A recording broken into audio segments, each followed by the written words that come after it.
तो इस तस्वीर को दुनिया भी देख रहा है ना। जी। कोई बात नहीं। नहीं, जो हमारा पास्ट है वो पास्ट हमें अपनाना चाहिए ना पवन जी। बिल्कुल। इस पे क्या कहना चाहेंगे?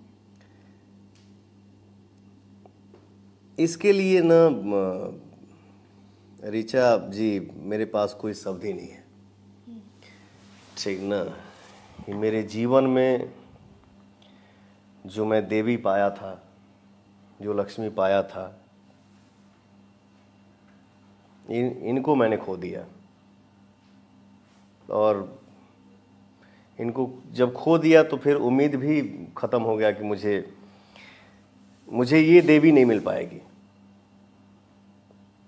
मैं अपने जीवन में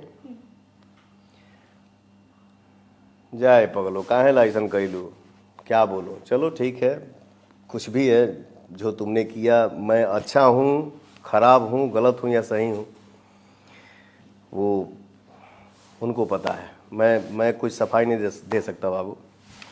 लेकिन मैंने अपने जीवन में अफसोस अगर किया तो सिर्फ इसी के लिए, बाकी मेरे जीवन में कुछ ऐसा मिला ही नहीं जिसका अफसोस करूं कि हाँ ये आया था चला गया।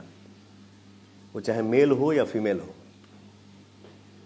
मेरे जीवन में 39 साल के करियर में किसी चीज़ का पवन सिंह को अफसोस है तो सिर्फ और सिर्फ यही हमारे जीवन में देवी आई थी जिसको मैंने खो दिया।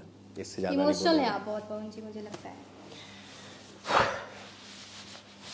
हाँ। तो वो